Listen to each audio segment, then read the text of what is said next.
Soetoro-Ng Puspa Lestari.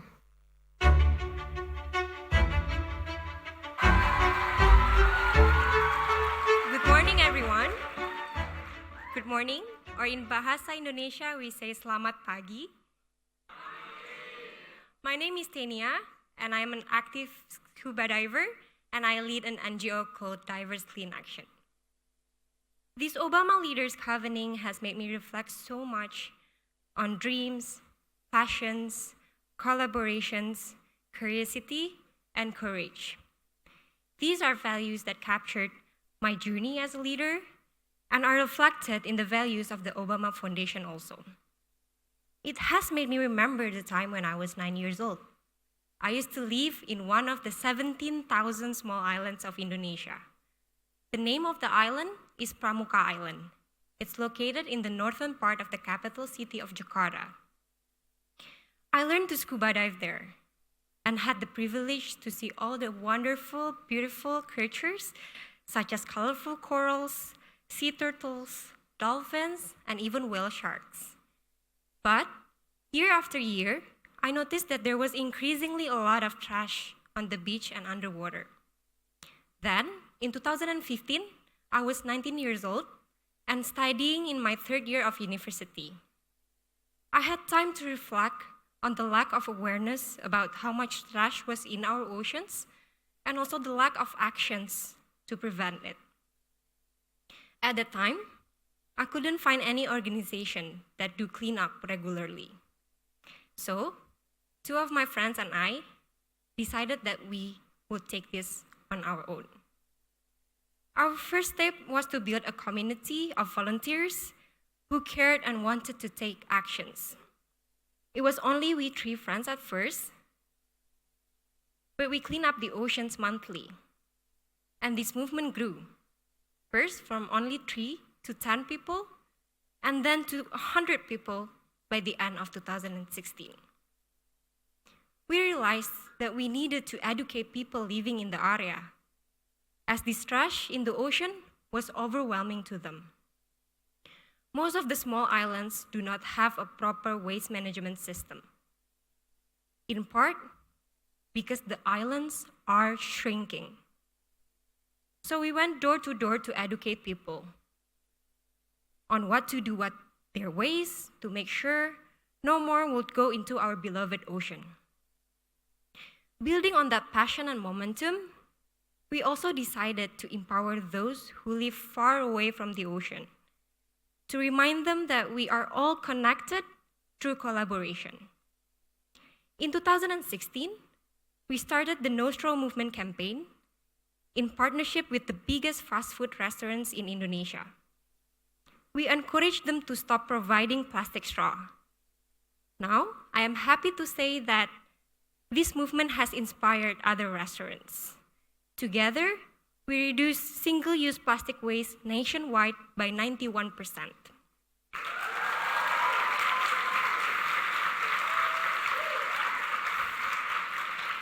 Throughout this journey, I got a lot of questions from my fellow youth about how to make similar changes or programs on their own communities. So, my NGO started empowering youth by hosting workshops when we trained them to start the same recycling programs in their communities. Through the 70 people we train every year, they together in turn impact to more than 20,000 people throughout the country. This model was so successful, we expanded to 11 countries in Southeast Asia by 2018. And now I am here, 24 years of age, leading an NGO with 10 full-time staffs and more than 1,500 volunteers across ASEAN, feeling so blessed that one of my inspirators, the one that inspired me to have the courage to do so, is here. President Obama is the one who said, "We are never too young to lead." His words and actions by bringing the 200 leaders from Asia Pacific here to give this privilege of learning, sharing, collaborating, enables us to get such a priceless support system. Mentors, or even a family for those who feel they do not belong. or are being doubted while leading various important causes in the regions. I learned from him that leaders should have passion and compassion to give impact, not only to prove it to other people. Let's magnify our power with even bigger actions after this covenant. And there's no better way to understand what in turn inspired President Obama than having him talk with his sister, Maya Soetoro, about their roots in the Asia Pacific, from their time in my beloved Indonesia to their time in Hawaii, and the values that have shaped their lives and in turn shape all of us here, Obama leaders today. I am so pleased to welcome you to this conversation between President Obama and Maya, and we will hear from them after this short video. Thank you.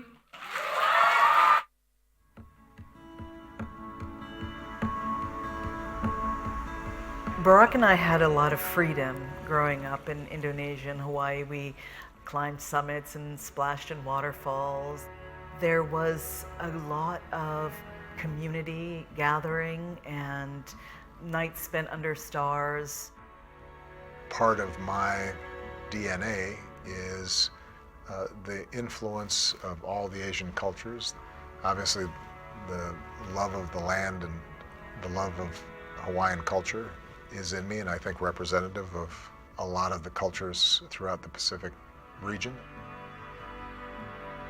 It's so powerful for us to return to Southeast Asia together. This is a place of great significance.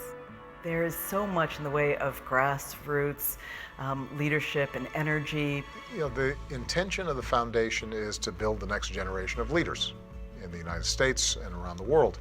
And there's no region that is going to be growing faster, is going to be more populous, more dynamic than the Asia-Pacific region. My hope is that we can acknowledge the many gifts we've received from this region and begin to recognize the enormous gifts that this region possesses for the rest of the world. One of the benefits of our foundation generally is to let all these young people know you're not by yourself. You've got a community. You've got people who are going through the same struggles that you are, see the same opportunities that you do, are inspired by a similar vision. And if we can create a platform where they're supporting each other and creating that network effect, I'm confident that what we'll see are millions of young leaders around the world who have a positive vision for change, and you know, they'll move mountains as a consequence.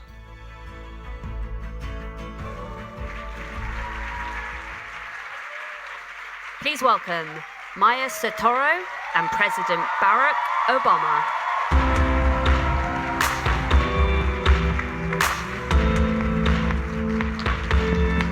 Hello, hello. Selamat pagi. Selamat pagi. Selamat pagi. Aloha, everyone. Are you having a good time?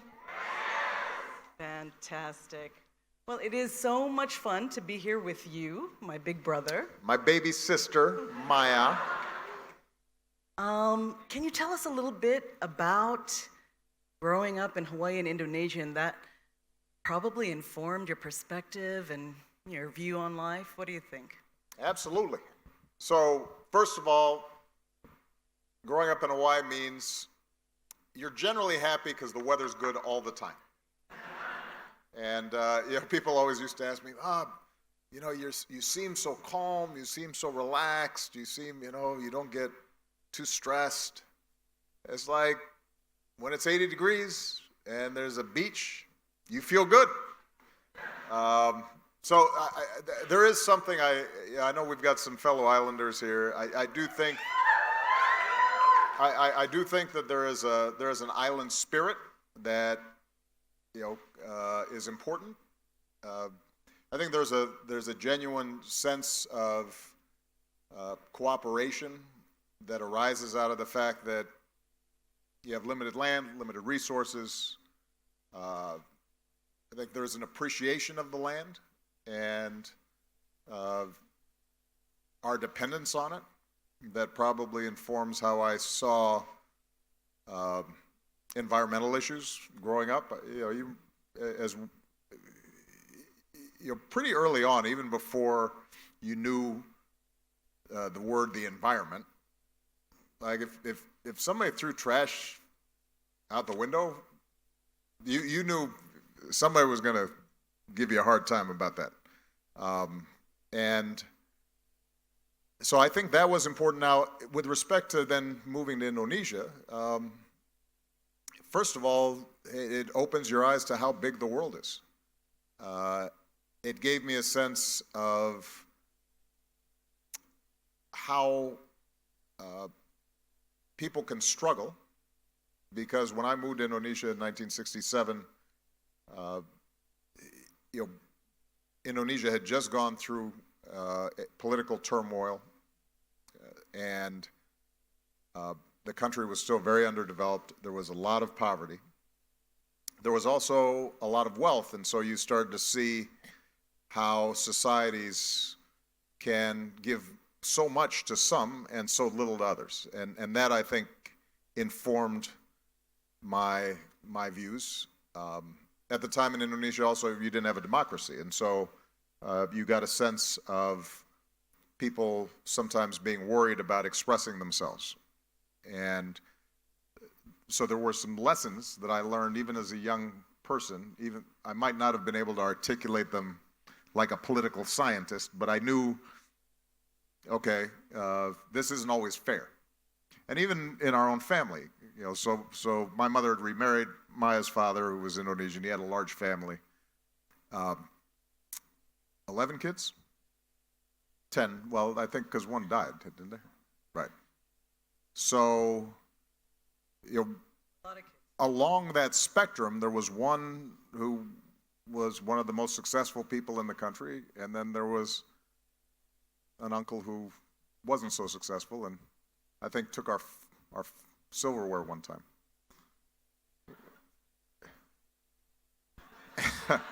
You have that uncle in your family also. So the reason I say that, though, is because I think that that teaches you the fact that life isn't always fair, and that it distributes opportunities in different ways. And part of the role then of a better society is to make sure that every child, regardless of the circumstances that they're born into, should have the ability to go to a school, and should have enough to eat, and should have health care so that they're not sick. And I think that was part of what I learned. And then finally, I think I appreciated or at least absorbed a certain restraint that comes from living in this part of the world. We're a little more reserved sometimes about how we interact, and not demonstrating your emotions all the time. Mm-hmm. And there's humility and grace. And some modesty is a value that isn't always the case in the United States. So, yeah. Well, yeah, that seems right. Now, you alluded to the fact that there are economic disparities. Many of these leaders here have opportunities for personal advancement, but they also have a sense of commitment to their communities, some of which are not doing too well. Can you talk a little bit about how they can balance those individual and collective goals, those personal and servant leadership? Well, I've had a chance to meet some of you, some while we were drilling holes and nailing things, and some of you off stage, some of you I'd met in previous meetings. First of all, I just want to say you are so far ahead of where I was at your age. You're more sophisticated, you're more thoughtful, you are doing such remarkable things, and I could not be prouder of the leadership that's represented in this room. And it does cause me to think back to when I was in your shoes. So some of you, I think, are aware that when I graduated from college, I had been inspired by the civil rights movement in the United States. But at the time, there was no movement to kind of attach myself to, so I looked for a series of jobs, eventually found a job as a community organizer in Chicago, working in poor communities.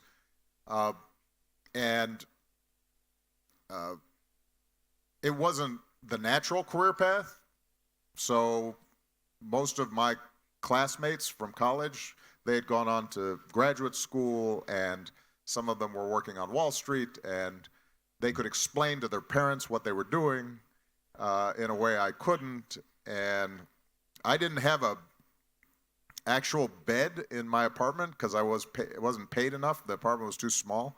So I had a futon, a mattress that I'd roll up and put in the closet, and then unroll it at night when I got home, which was good because I didn't have to make my bed. But He's not exaggerating. I no, remember no. this. So I was somebody who strongly believed that if I was serious about social change, that I had to make sacrifices and shouldn't have more than 5 shirts and shouldn't have more than a beat-up car. And when you're young, I think that that's okay. Because one thing that we were fortunate of is Maya and I both, because of not just our mother, but also our grandparents, they didn't need help, so we were able to do whatever it was we needed to do to take care of ourselves. But as you get older, and you then have different responsibilities, or some of you already have responsibilities because your families may not be as fortunate, they may need more help, there is going to be some struggle between your aspirations to bring about change and the career opportunities you have. Or in some cases, if you're operating in a country in which the political climate makes activism dangerous sometimes, you have to ask yourself, how far am I willing to go without getting into trouble, or maybe getting my family into trouble? And we've heard this in conversations with people. And the one thing I wanted to emphasize to everyone is that you're already doing incredible work. And you should never feel guilty about the fact that you also sometimes have to pay the bills and keep a roof over your head. And that you're already making sacrifices. So you also have to think practically about, how am I going to stay in it in the long haul? And I know some of these workshops have talked about this. Part of the reason I think that I ended up being able to sustain my public service over a long period of time was that I met Michelle, and she forced me to have fun once in a while. And They heard from her yesterday. She was a lot of fun. Yeah, and she emphasized self-care. And just taking time out to breathe, but it also means that in the decisions you make, you're not always going to take a straight line. Sometimes you have to zig and zag. Or those of you who know about sailboats, you have to tack, right, depending on the winds. And that's okay. I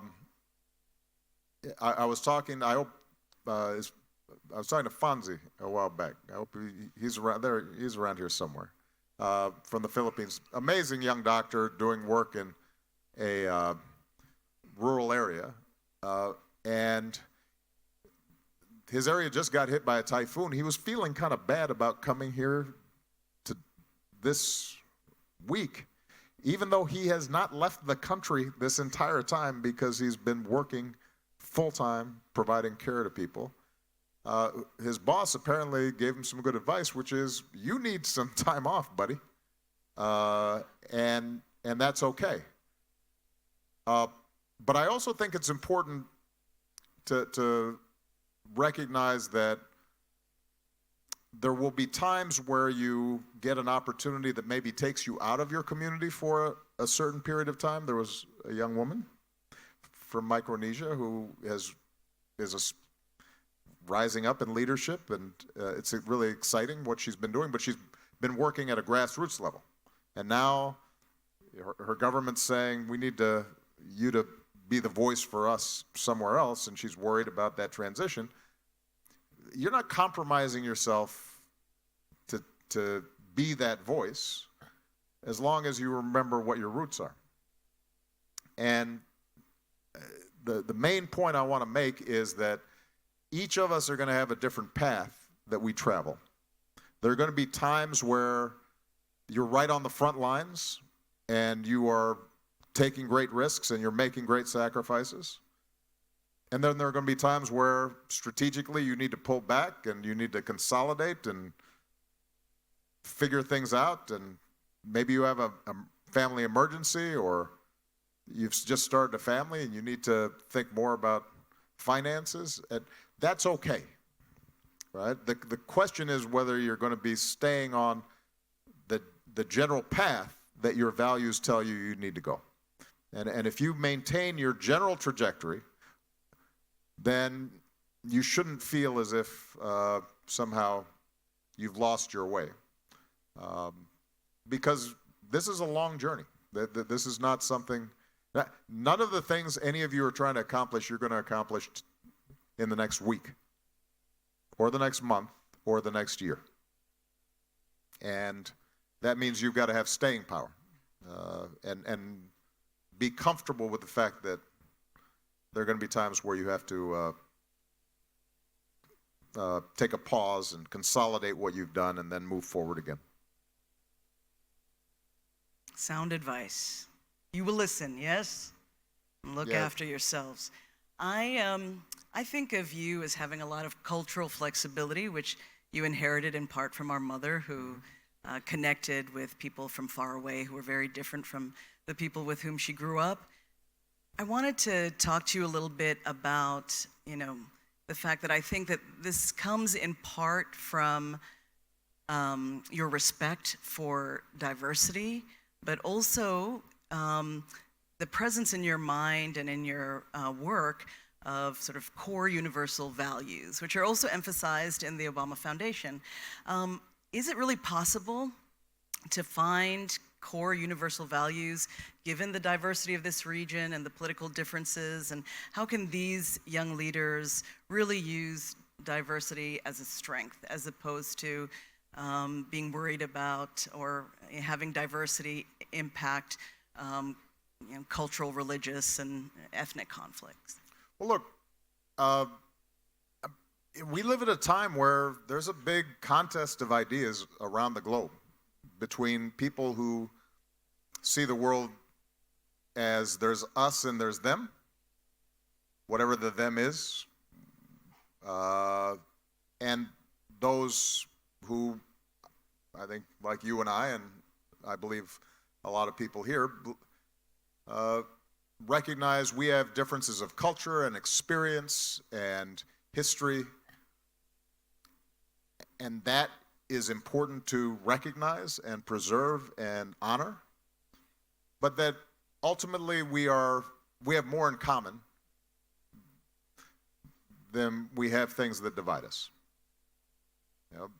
That the dream of a parent for their children in Vietnam is not fundamentally different than the dream of a parent in Australia has for their children, right? And so many of the things that we're seeing right now in our politics, sometimes in your own countries, but certainly you're seeing it around the world, sometimes between countries, that are based on race, religion, ethnicity, gender, sexual orientation, all those things that say, I'm better than you just because of my genetic predisposition or the circumstances in which I was born, those ideas are doing a lot of damage and are the source of conflict, war, etc. So yes, I believe that there are certain core values that apply to everyone. I believe that you have to respect people's basic dignity, regardless of their circumstances and what they look like and how they worship and the station into which they were born. I believe that societies work better when everybody has a voice, not just a few people. I think that's a universal principle. I believe that every child should have basic care early in life, and that's not unique to any one society. So that if there is a society that educates boys but doesn't educate girls, then I can understand the culture and where it comes from. I can recognize that those changes may not happen overnight, but I will insist that as somebody who has 2 daughters and a pretty strong-minded wife, that women are at the very least the equal of men, that countries that sideline half of their population are going to be less successful than countries that get all the talent that's available to that country and help it succeed. I think that's important. I believe that it's important to respect I think it's a universal principle that if a state does not respect religious diversity, that eventually you have conflict. I think it is a dangerous thing if any state says somebody can't practice the faith of their conscience. Now, I will also say this, that I think it is important to recognize that there are going to be sometimes conflicts in values. You know, it is one thing, for example, to respect somebody's religion, but what if that religion then actually says women should not be treated equally to men? Now you have a conflict of values. If you're a leader in that society, how do you manage that? And I think it's one of the things as leaders that all of you are going to have to do is accept that sometimes there are going to be some contradictions, where it's not just a right and a wrong, sometimes it's 2 rights that you have to reconcile, or 2 wrongs that you have to deal with. You know, I remember when I was working in as a community organizer around your age, I discovered that some of the people who I loved were great leaders, had done amazing work helping to lift up people in these communities. But when you talk to them about the LGBT community, would say really wrong things from my perspective, misinformed things. And that did not make them automatically bad people. But it did mean that I had to say to them, look, the ideas you're expressing in showing hatred towards that group is not consistent with what you've told me you believe with respect to your belief in Jesus' teachings. So let's talk about this. And sometimes I would lose friends for having challenged those ideas. And you're going to have to feel comfortable, I think, at times with the fact that people start at different places, cultures start at different places. If you're organizing in a rural area, you're not going to immediately be able to expect that people are going to think the same way that somebody in a big city is going to think. If you're dealing with older populations, they're not going to have the same ideas as younger populations, and you have to show some respect for where people are before you can take them where you want them to be. Which is why I think it's important for young leaders to listen as much as they're talking. And people are more likely to change their minds about certain issues if they feel as if they're being heard. Great answer. So you mentioned girls' education. This is the first time that we have the Girls' Opportunity Alliance and the leaders together, which is cool. Our mother is someone who really emphasized equality and equity and worked hard on behalf of women and girls. Can you talk a little bit more to these leaders about what you think that they can do to increase participation and equity for women in government and education and other spaces? Well, a lot of you are already working on these issues, and you heard, I think, from Michelle and Julia, the visit they made in Vietnam to, Yanda was there and some other people. It was a terrific reminder that there's still so many places where young women don't have opportunity, and their own parents don't think they should get an education. And you know, from a government's perspective, if I were the head of state in any country around the world, I'd look at the statistics, and it turns out that one of the best indicators of whether a country is developed or not is how does it educate its girls and how does it treat its women. And typically those countries that do a bad job on that are backwards and behind economically. So, and it makes sense because, by the way, even though this shouldn't necessarily be the case, women are still doing most of the child rearing. So if you are not teaching a woman to read, it's less likely that that child is going to read. And if you have an educated mother, then those children are going to be educated. Which, you know, I have young staff who are either have just gotten married or have been thinking about getting married. I always tell them, you know, you better think about, that's going to be the mother of your kids. So if they're cute but stupid, you know, that's going to be a problem later. You know, I'm just letting you know. That's you know, that's not a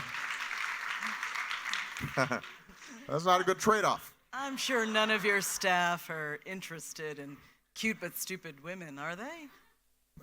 Well, you know what? I'm not going to get in their business on the stage. But so we know this is true. I think it starts obviously with education.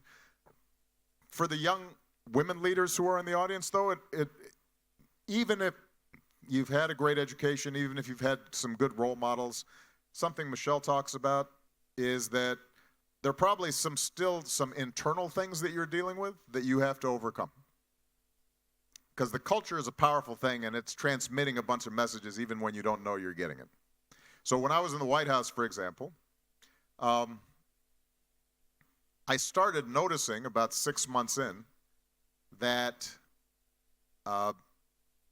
we'd have these, you know, conferences around the Situation Room or in the Cabinet Room where we're trying to debate these very important policies. And the women who were on my senior staff, oftentimes they weren't talking in meetings.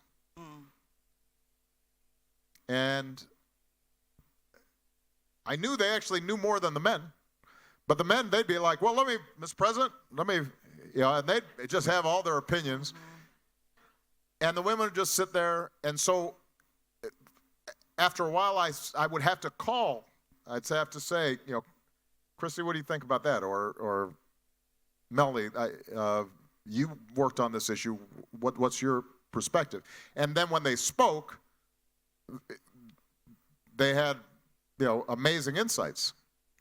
But just the small habits of being a little less assertive in meetings or a little more deferential oftentimes meant that they weren't heard as much.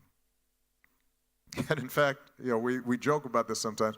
Sometimes a woman would make a point, and then like 10 minutes later, a guy would make the same point. That is so annoying. And it was like, I'm sorry, she just said that. What do you? So I make that point because I think it is important then for women leaders themselves to monitor. Are you censoring yourself or shrinking your own perspective or influence? And if you are, then you have to you don't have to be suddenly rude and talking all the time. It just means that you're mindful that you need to make room for yourself and space. And for the men in the room, if your organization has no women leadership in your organization, then you're probably part of the problem, and you need to be part of the solution. So you need to also check yourself and monitor what you're doing in terms of the areas that you control. Thank you so much. I have been trying to talk rapidly, but we're almost out of time. I have one main... Well, no. I'm gonna take questions from you guys. Yes. This is just the little... Sorry. This is like the appetizer. It is. It's like the poo-poo platter. For those of you who know Hawaiian food. But I want to talk to you guys too. Go ahead. So I'm going to leave him in your capable hands, and you in his. But I just have one last question, if you can speak rapidly. But I wanted to ask you, a lot of these communities here are facing flooding and environmental instability and, other environmental hazards. And I wanted to ask you that outside of the framework of the Paris Accords, are there ways that you think are especially effective for them to protect their environment and work towards a more climate secure future? Look, the climate change issue is going to be one that all of us are going to have to deal with. This region, by the way, is probably as vulnerable as any to climate change because there's so many low-lying areas where, as you see, oceans rise or temperatures rise, that there's going to be an acceleration of storms, typhoons, displacement. Obviously, forest fires, just across the way. Just a few years ago, you will recall, people could barely breathe for months on end in the region because the partly fires induced by the palm oil industry and the deforestation that's taking place. So this is going to be a generational project. Unfortunately, the previous generation has not handled this the way it should have. Many of you are already working on these issues. I don't think there's going to be a silver bullet. Rather, in each of your countries, you are going to have to make common cause with other leaders to find the best solutions that contribute to moving us in a better direction. So those of you who live in countries where there are still a lot of forests, finding out how you and your organization can help preserve forests, that's going to be critical. For those of you who are islanders and are experiencing the effects immediately, right now, there are going to be some hard questions in terms of adaptation versus mitigation, but as I mentioned earlier, your voice, your witness to what's happening right here and now, it is a moral call to the rest of the world, and figuring out how to tell the stories of what you're seeing and the losses that are already taking place. That's going to be important. If you live in a big industrialized country like the United States or Australia, our carbon footprint is bigger than everybody's. And so how are we trying to influence policy to reduce our carbon footprint? If you are an entrepreneur, are there ways in which you're actively participating or supporting finding solutions? Because climate change, by the way, is a good example of, remember I said earlier, sometimes your values are going to contradict each other. When I was trying to put the Paris Accords together, once we got China, I needed to get India. I talked to the Prime Minister. The Prime Minister says to me, well, I've got 300 million people who still don't have electricity, who are deeply impoverished. And coal is the cheapest way for me to provide them electricity that will improve their lives. So the only way I was able to get India involved was to work with companies like Tesla and Bill Gates, philanthropists, to transfer technologies to help accelerate clean energy, because you can't expect political leaders to say, okay, we're going to sacrifice development and we're going to leave our people poor in order to save the planet. The political pressures won't allow for that. So each of us are going to have our own role to play in this process. I am still optimistic that we can slow the advancement of a warming planet. It's too late for us not to have some impacts, and so there's going to have to be some adaptation that's going to take place. The oceans will be rising, and that is going to displace people. And so we're going to have to anticipate and care for some of the consequences of that, including large-scale migration and disruptions that are going to be very costly. But there's a big difference between the ocean rising 3 feet and rising 6 feet. There's a big difference between 2 centigrade increase in temperature and 4. So even though we are going to have some problems and disruptions because of what we've already done, that shouldn't be a cause for us to then suddenly feel hopeless and not do more. And I think that there is going to be a generational element to this. Old people are not going to worry about this as much as young people, because they're going to be gone when the full effects of this are felt. So you're going to have more urgency and educate your communities in ways that right now people don't think about. And that's not always going to be easy to do. All right, you got to get out of here? I got to get out of here. Well, I'm so... Give Maya a big round of applause.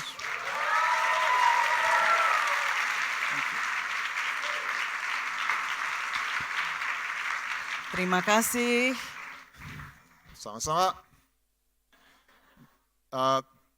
Those of you who haven't had a chance to meet Maya, by the way, she is really cool. And has been doing work on conflict resolution and women's development and peace education, and I could not be prouder of her. And she's a really good mom too. So I've got 45 minutes left, and I figured I just wanted to hear from you. So you can ask any questions you want, or you can make a comment. And the only thing is, I would ask that if I call on you, that you stand up and introduce yourself first. Tell me your name and what organization you're working with. And keep the questions relatively brief, because I've got a hard stop at 45 minutes, and I probably won't get to every single question. All right? So let me take a look And right here. Yeah. Thank you, President Obama. My name is Noelle. I'm from Australia. I work for the Australian Federal Police. My question to you is how mentors have influenced your life, whether you found them in expected places, or whether it's more organic and not so much that dreaded networking word we hear about. Thank you. Yeah, that's a great question. Did everybody hear the question? So I'll repeat the questions. The question was, what role did mentoring play in my life, and did it happen naturally, or did I go around networking, handing out business cards or whatever people now do? Back then it was business cards. I have to confess that I wasn't somebody who had like one single mentor. What I found though was that there was a collective set of people who I learned from, and I tried to be open to learning from different people in different circumstances. I think sometimes we try to have that one person who's going to teach us everything, and that's usually not how people are. I think people have strengths and weaknesses. So there was a guy in the Illinois legislature when I got elected to this is the state legislature, the local legislature, before I went nationally. His name was Emil Jones. He was the Democratic leader in the Senate when I got elected to the Senate. And he was a wonderful teacher of how politics worked in that body. And he took a liking to me. I'm not sure why, partly because, in fact, I had first met him when I was a community organizer, and I'd gone to his office with a group of leaders and said, you have to do some things, and had kind of, not quite a protest, but had pushed him on some stuff. I think he liked the fact that there weren't that many young African-American leaders at the time in the area who were involved in political life. So he showed me the ropes, but his politics were somewhat different than mine. Right? So he was one of these guys who was very connected, and he made a lot of deals, and he did some things that maybe I would not have done. But I could learn from him about just how to get a law passed. And so he wouldn't have been my overall leader or mentor, but he was somebody who I had a relationship with, and he could teach me about certain narrow things, right?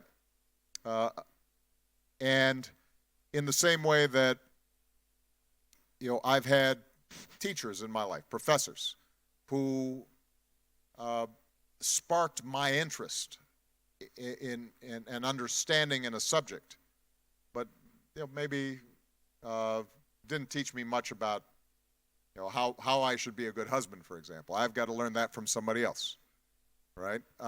So for me at least, it's been more piecing together, being open and seeing where I can learn, and it's usually from different people because different people are good at different things, and not expecting everybody just to be the repository of all wisdom. And it has probably happened more organically, although I do think that the more open you are to more people and new experiences, the more likely you are to meet people who can teach you, right? So one good principle of growth and learning is you have to seek out people who are not like you, and you should not be afraid of people who know more than you do about something. When people ask me what was one of the most important leadership lessons I learned as president, I told them one of the things I was really good at is making sure that I had people who were smarter than me in my government.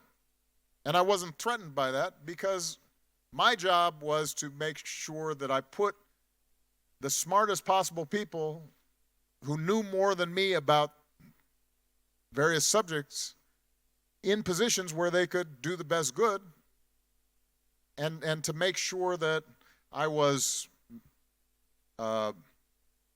setting the agenda, setting the course, setting the vision, but not thinking that I was going to end up being an expert on everything. And what you find, I think, a mistake that some people make in leadership is they think, if it's not coming out of my mouth, then somehow it makes me less of a leader. No, you don't have to be the person who's solving every problem. You have to be the person who says, oh, that person really knows how to solve the problem. Let me have them teach me what we should be doing on this. All right? Because sometimes it turns out the people who can teach you something are the ones you don't expect. My daughters teach me things. You know, but you have to be open to that, and it requires a certain amount of confidence. One of the interesting things is humility and confidence aren't contradictory. Oftentimes they should be one and the same. If you're confident enough in who you are, then you should be able to humble yourself and be open to other people's power and wisdom and experience. And that's how you will grow and learn. All right. See, I told you this is going to be a tough one here. That gentleman right on the aisle there.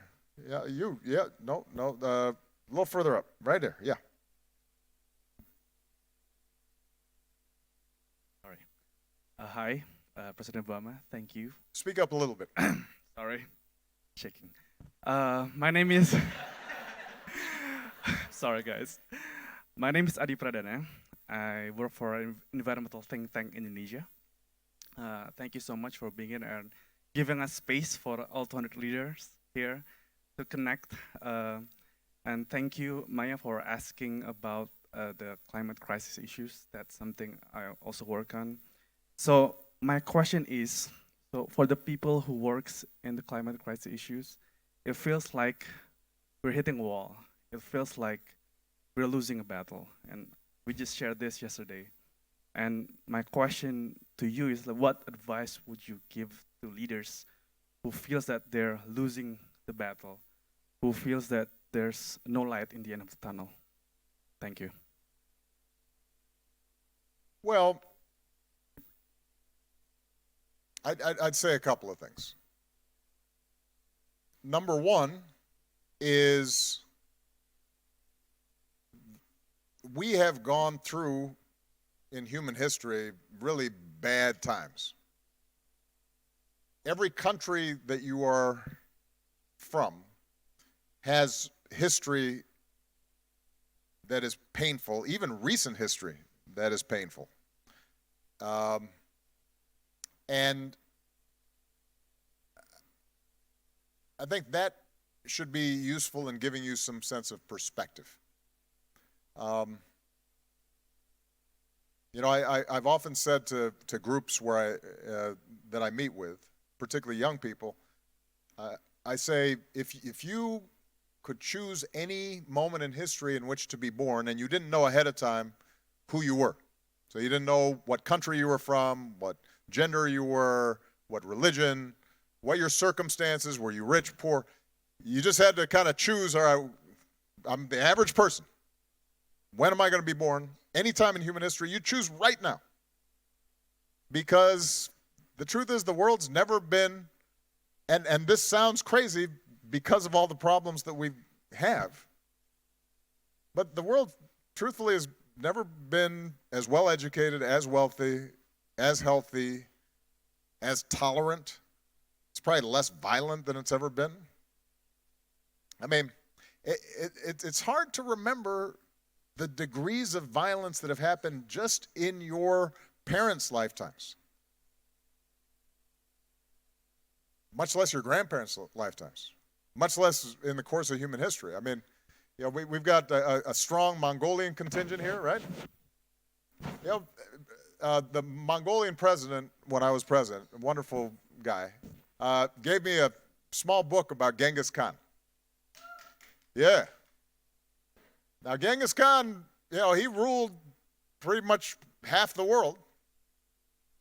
But, you know, you read Genghis, you know, he didn't have a lot of politically correct tactics. You know? I mean, it wasn't like a negotiation. You look at the history of my country in the United States. I mean, it's slavery, the removal of indigenous peoples, treaties broken, you know,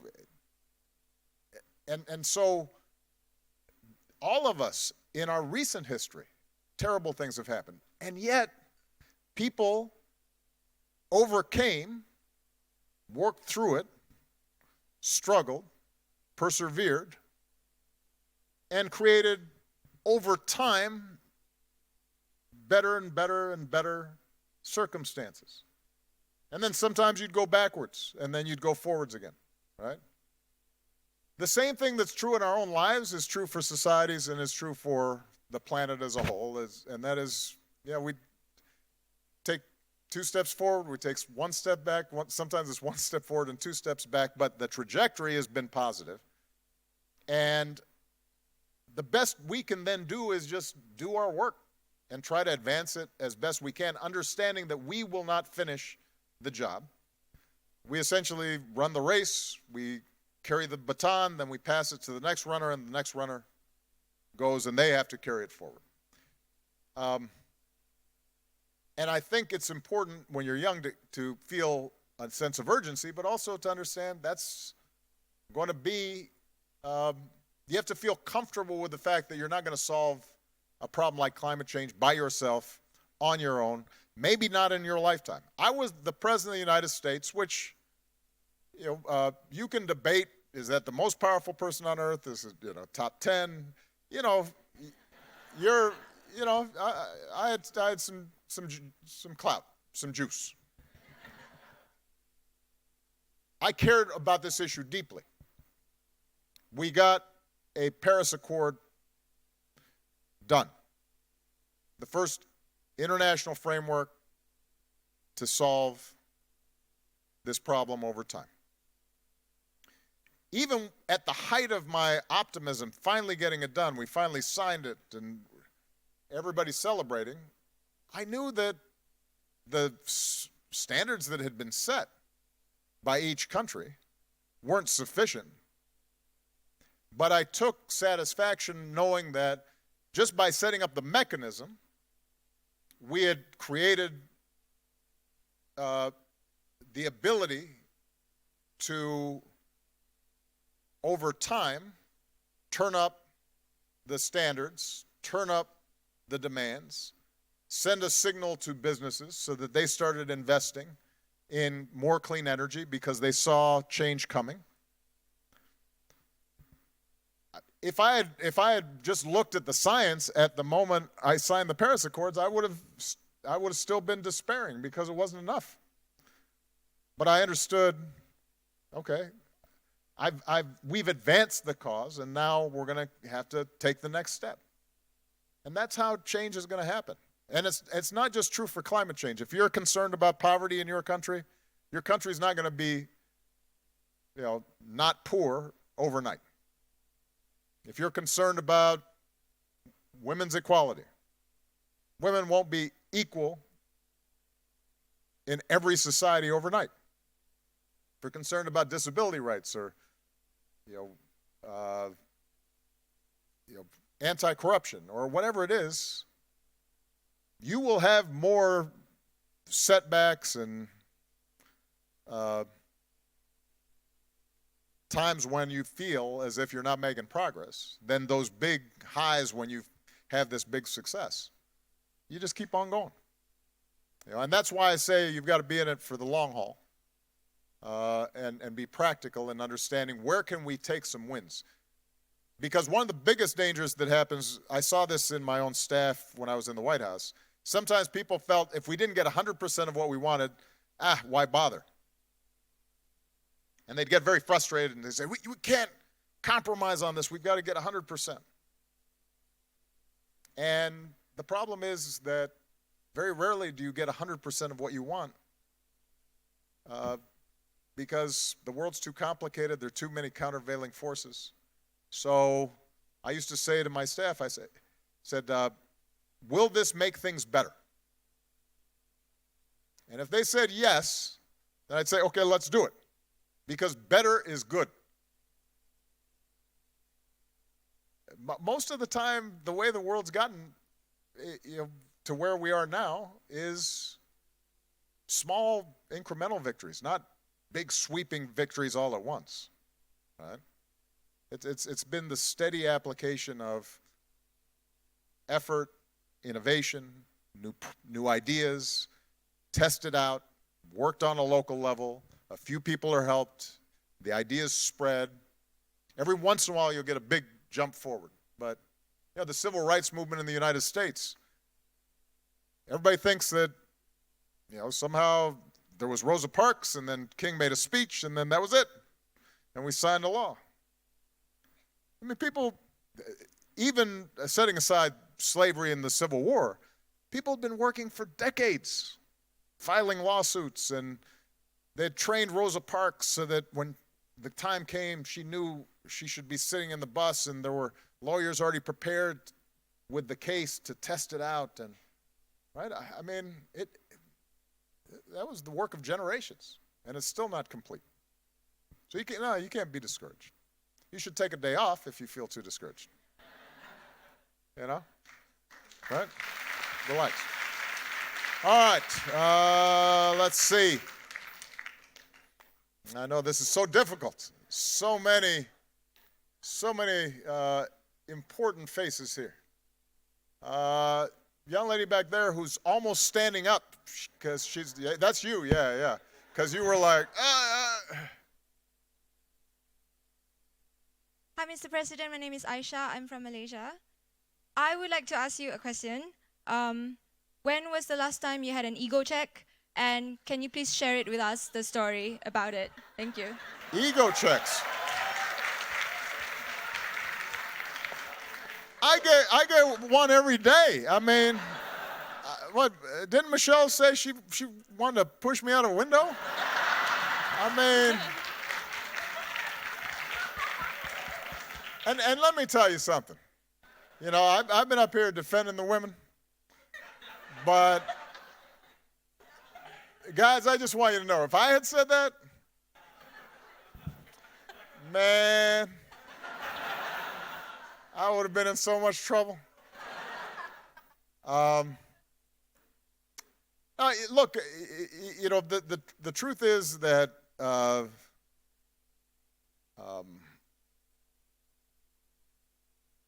partly because I have a strong wife and two strong daughters who are not impressed with me at all. I mean, they love me, but they think, I'm just another dad, right? And who embarrasses them and makes bad jokes. And, if I start dancing, they're just like, oh, my God. And so I'm often checked by them. But also one of the things, this is another leadership lesson.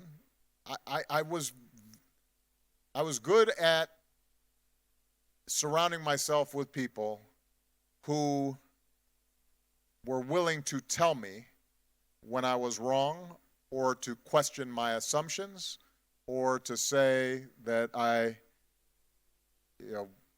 hadn't thought something through.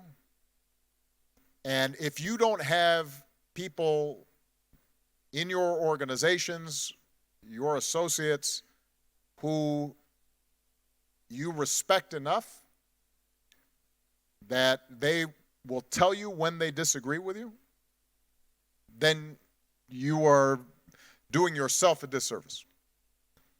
If all you have is people who are yes people around all the time, who laugh at all your jokes and, say, oh, yes, Mr. President, what a brilliant insight. You were fantastic. You know, you're not going to, not only will you not grow and improve, but you're going to make big mistakes.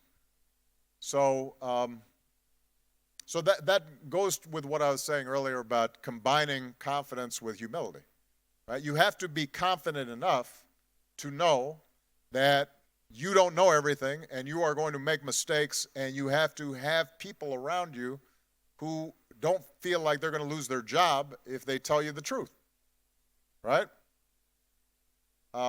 Everybody here may have had the experience of, I mean, there are different versions of it, but you know, you're about to take a photograph. It turns out you had something in your teeth, but nobody told you. Gentlemen, sometimes your zipper, you forget. Nobody tells you. Ladies, you know, something's on your shoe, whatever, you know, or whatever. You always appreciate it, I hope, when somebody says, hey, psst.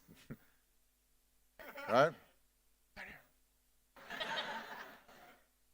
Well, you know, that's a small version of what we all have in our work and in our lives. So, I don't know, it just happens so frequently, it was hard for me to find one particular ego check. But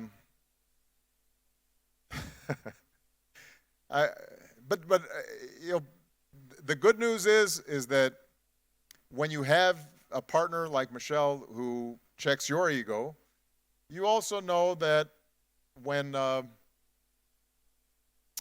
she goes to bat for you, she says, you know, you done good. You know she's telling you the truth, and that means a lot. By the way, it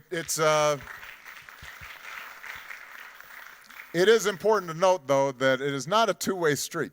Michelle's rule, very early, we had been married, we weren't even married, we were dating.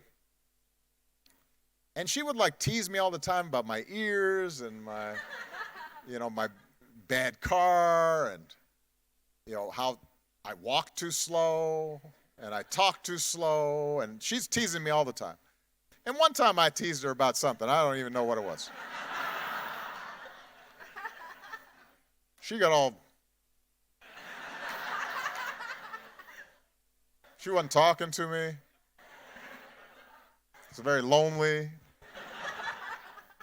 I said, well, why are you all mad? You've been teasing me for months. This is my first little joke. She said, listen, there's a rule. I can tease you. You can't tease me.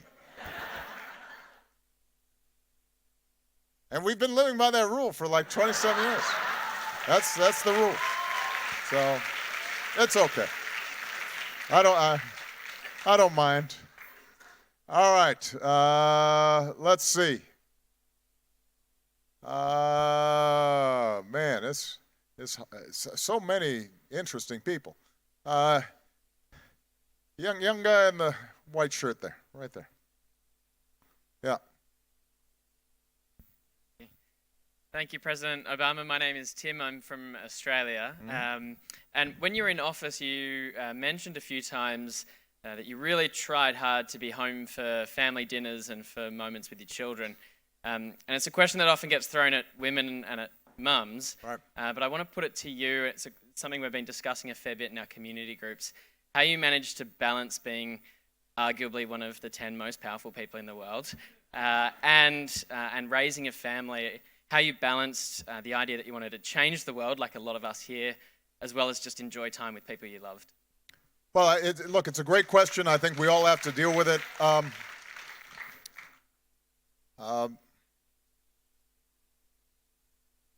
I don't think there's a perfect formula.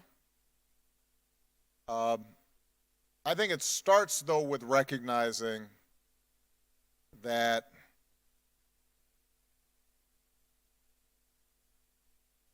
on your deathbed, or let's just say for me, on my deathbed, I am confident that I will not remember any bill I passed. I will not remember any speech I gave, any big crowds. I won't be thinking about the inauguration. I will be thinking about holding hands with my daughters and taking them to a park, or seeing them laugh while they're playing in the water, or, right? Like, that is going to be the thing that lasts. That's going to be the thing that sticks. That's going to be the thing that will give my life meaning, is the unbounded love I feel for them. And conversely, I don't care how successful you are, if your children or the people you love are in pain and are suffering and are having problems, that will overcome you. I mean, I remember when Sasha was 3 months old. Middle of the night, she started crying. Michelle and I, we were fortunate to have good health care, so we could call a pediatrician. This doesn't sound like the usual crying. He asked us to check the top of her head. It turned out she had meningitis. We rushed her to the hospital because if it's not treated quickly, you can have permanent disabilities. She had to get a spinal tap, needle in her spine. She's 3 months old. I have no idea what was happening during that period of time other than that. Right? Your world narrows to that. That's all you care about. I don't care about climate change. I don't care about poverty. I want this baby to feel better. Right? So if you understand that, if you have that sense, then you have to, ahead of time, kind of organize your life to think about, how do I make sure that these people who I love so much are taken care of? And that doesn't mean that you're going to be perfect. And it doesn't mean that there aren't going to be sacrifices, but it does mean that you have some sense of prioritization. So with me, I'll be honest with you. The reason that I was able to run for president was because I hadn't married somebody who was just cute but stupid. I had this incredibly strong partner.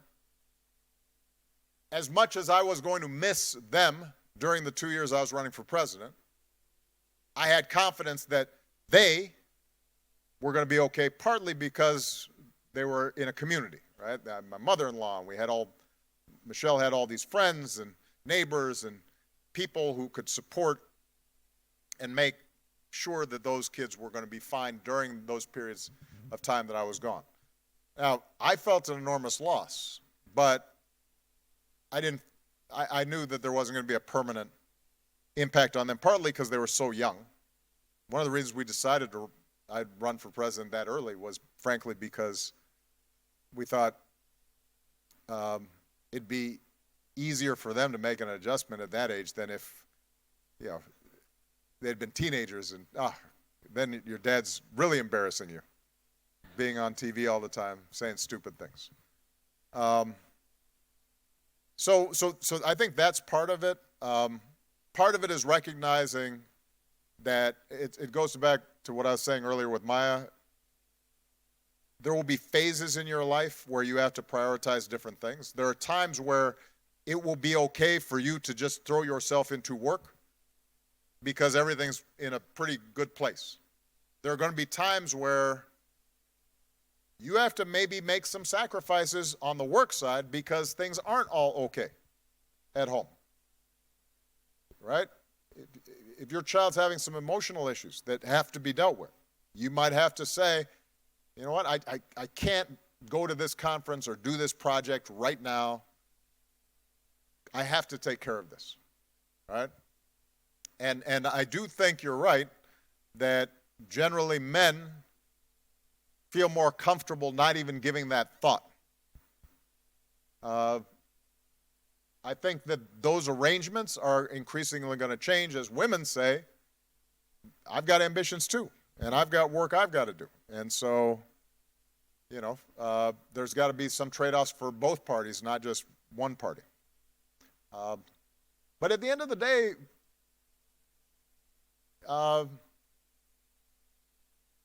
it's a privilege to love somebody that much and to make sacrifices for them, right? It's not a burden.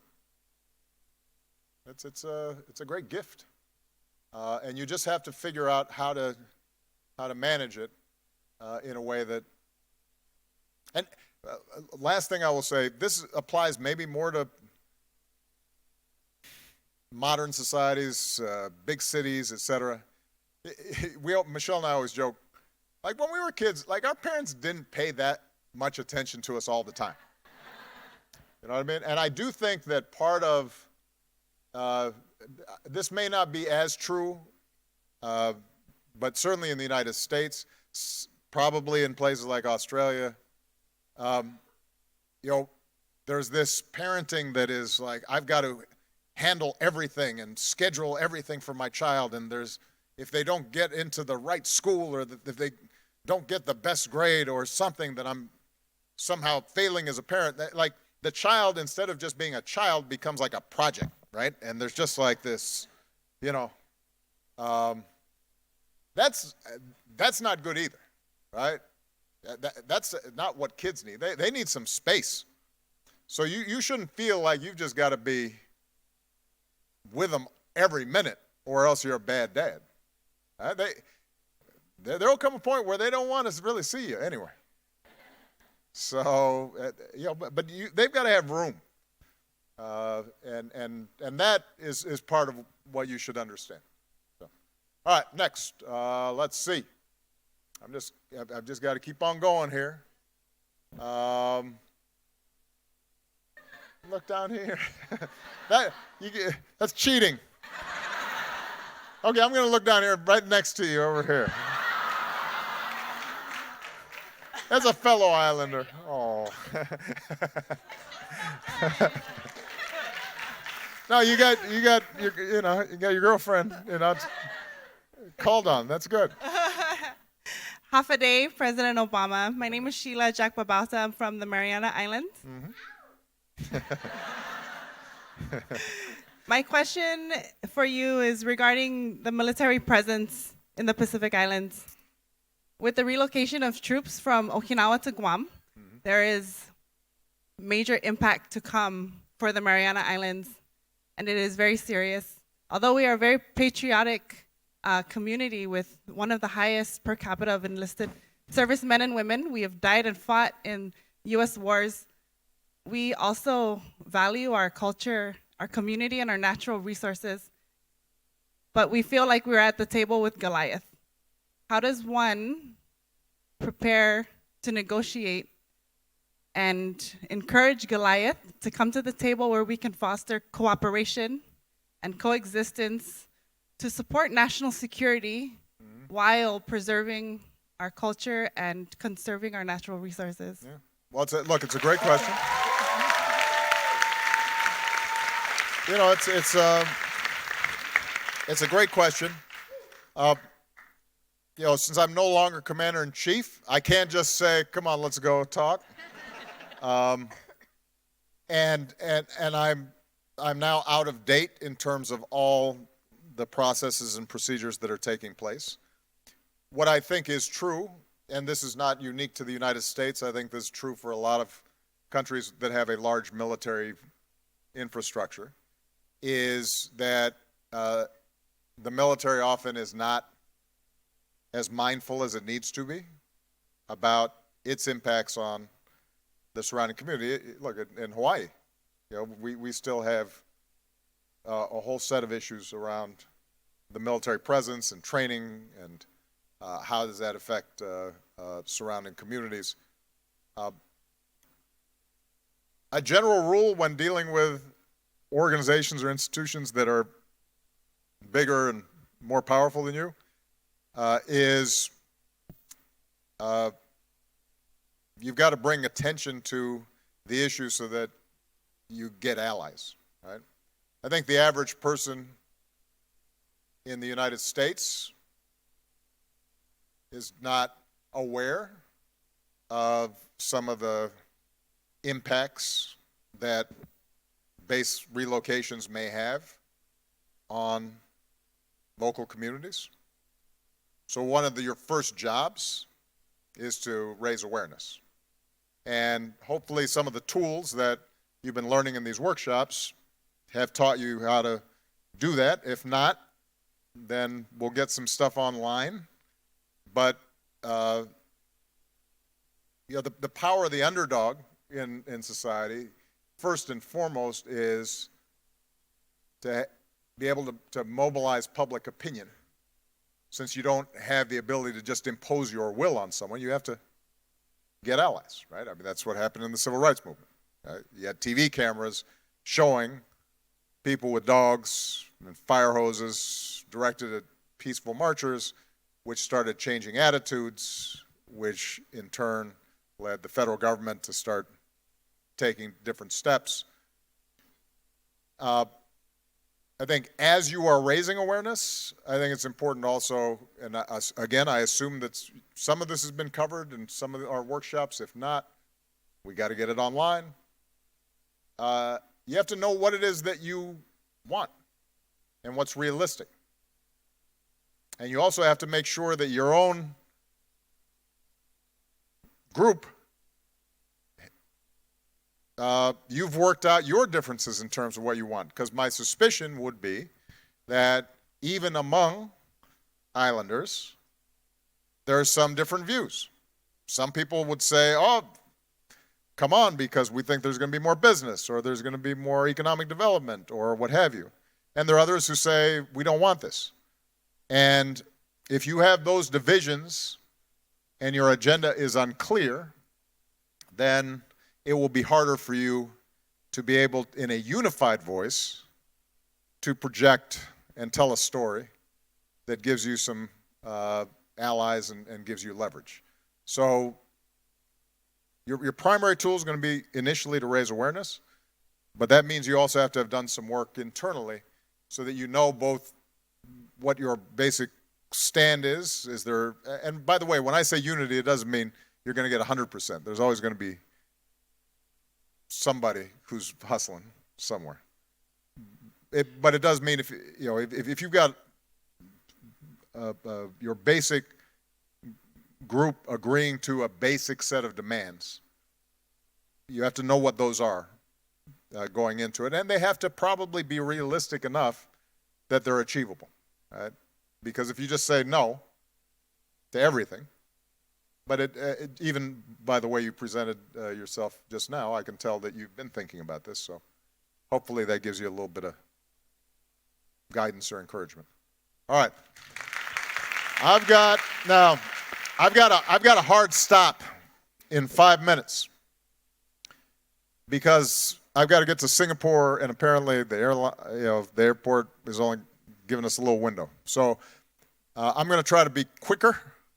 And I'm going to try to get in 3 questions in 6 minutes. So, number 1 right there, the young lady in the back. Yes, right there. You. Within no, yeah. Well, it's all right. Sorry, she got it. She intercepted. Go ahead. I'm so excited. Hello, Mr. President Obama. My question is quick. So what's your name? This is first. What's your name? Oh, sorry, I'm so excited. My name is Yu Man from China. I work for girls' empowerment and gender equality. So my question to you is, this is the first Asia-Pacific leaders, and what is your hope to all of us? Thank you. Well, my hope is that, A, you've been encouraged, inspired, motivated to go back and continue to do great things in your communities. B, that you've recognize that you're not alone in your efforts. That there are people throughout this region, and by the way, people throughout the world who share your values and are going through the same struggles and have the same questions, so that now you can learn and support each other. Learn from and support each other. You now are part of a network that can mobilize each other for change. We'll try to formalize that, and create platforms that make it easier for you to work together. We're going to try to create subgroups around different issues and concerns that people have so that they can work jointly on various projects. And then my hope is that as a consequence of being alumni to this, you're then out there also recruiting and energizing and encouraging the next generation and passing on whatever it is that you've learned, so that in wider and wider circles, we have more and more young people like yourselves on every continent who are working together and supporting each other, and in that way, you start building a movement for change that can last because it's built on a sturdy foundation. So that's my theory anyway. We'll see if it works. We'll see. All right. Right here in the front. Hi, President Obama. Hello. My name is Amalina. I'm the Waisili coordinator from Malaysia, and I love you. Thank you. I love you too. My question is, I feel like the world is getting more polarizing, and how do we get here, and how can we go from here? The world's, as I said before, remember, the world's been polarized, just not as polarized in our lifetimes. In some ways, you all were born at and this is not true, obviously, everywhere, right? I mean, some of you come from countries that have had recent violent conflict, but most of you were born and came of age during what is probably the most unusually peaceful, optimistic period right before 9/11, the Berlin Wall had come down, Mandela's released from prison, there's a sense of optimism. 9/11 changes it in the Iraq War, but there's still a lot of economic growth and globalization and standards of living in a lot of countries that hadn't experienced growth before. They're seeing it suddenly. And then you have the financial crisis, and it reveals all these contradictions between all the growth and expansion, right? You have greater inequality, you have climate change, and what's happening as more and more countries grow at an accelerated rate with higher carbon footprint. You have cultural displacement, where people suddenly, because of the internet and social media, if you used to live in a rural village in Indonesia, you didn't see things that violated your ideas of the world, right? And now, just through your phone, your children might be looking at things that you can't believe, right? And that you consider a threat to you. And the same is, by the way, it's not just in a rural village in Indonesia. It's in a rural farm in Kentucky, in America. They're seeing things that suddenly feel as if it's an affront to them. And then you have politicians who exploit that, right? So the way out of it, I think, is to deal with some of the underlying problems. When people feel more economically secure, they're less likely to feel polarized. Social science shows that typically voters are more generous with other people when they feel as if they're doing well. No surprise. When they feel stressed, pressed, insecure, they lash out, and they're more vulnerable to messages of polarization and hatred. Number two is, young people have to participate in fighting back against messages of hate and polarization, wherever you find them. And it's especially important for those who are in majority groups to speak out when they see minority groups being threatened. So if you are an Indonesian, then you have to be mindful of what's happening to people in East Timor. If you're Javanese, then you have to be able to say something about that. If you are from Myanmar, especially if you are not Rohingya, if you're part of the Burmese majority, then you have to be able to speak out when you see Rohingya being threatened, right? So if you are, which isn't to say that those communities don't have their own voice, it just means that you also have an obligation because they're going to need allies, just like we all do. All right, I'm not going to get to 3. I only have time for one more, or I'm going to get in trouble. So this is the last question. I've got, it's really tough when it's the last one. I'm tempted to call on the guy with the Obama hat, but that's probably, but that's too self-serving. I shouldn't do that. How about the guy next? No, right there. Yeah, go ahead. Yeah, right there. No, the young lady, right there. Yeah. Hi, thank you so much for this opportunity. I think leaders here makes difficult decisions all the time. Yeah. My question to you is, what has been the most difficult decision you ever made in your life, and how did you make that? Could you share that with us? Thank you. Oh, that's a great question.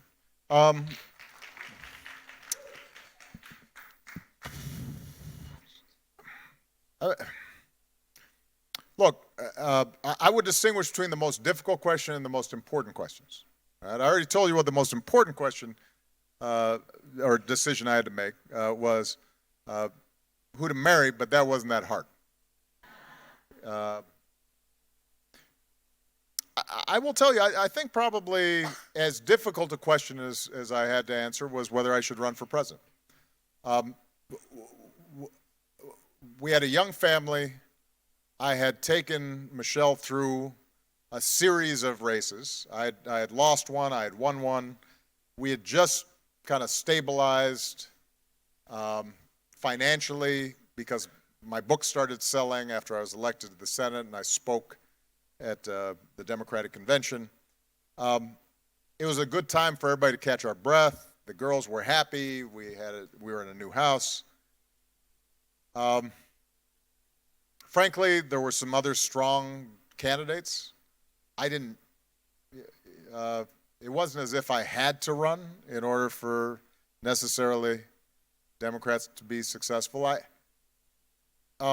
So I struggled with it. And I had to ask myself, why me? How was it going to affect my family? And then could I actually win? I concluded I could win. I concluded that in conversation with Michelle, the family would be okay. And then the hardest question to ask is, well, why you other than just your ego? Right, to the ego check question. And I concluded that given the time, the moment, it might be that if I was successful as someone from a historically discriminated against group that was able to rise to the most powerful office in the world, that in addition to me advancing a policy agenda, that I might send a signal to people about what was possible, and to young people and to children, and to help people reimagine themselves and their societies, and that might be worth it if this was probably the best window for me to do that. But it was still hard because it was still going to involve a lot of sacrifice. The decisions I made during the presidency, there were just a series of decisions that were really tough because, as I said before, usually the rule was if you're president, the only questions that actually come to you for a decision are the ones nobody else can solve. So when I came into office and the financial crisis had happened, and we had to make a series of decisions about how are we going to save the banks and how are we going to stabilize the financial system and how are we going to save the auto industry. Each of those questions, you were dealing with percentages and probabilities because there was no guarantee that any one answer would work. So you had to make decisions about these issues based on getting the best information possible. This to your question, how do you do it? Being open to all points of view, getting good information, discussing it with a team that's willing to challenge your assumptions and challenge each other's assumptions. But then at the end of the day, you have to feel comfortable that you set up a process so that when you make the decision, you know whether it works or not, at least you did it the right way. And I was, I think, good throughout my presidency, whether it was dealing with the financial crisis or dealing with, you know, how do we deal with bin Laden and terrorism or, you know, and by the way, some decisions that were painful, and I still to this day am not absolutely positive I was right.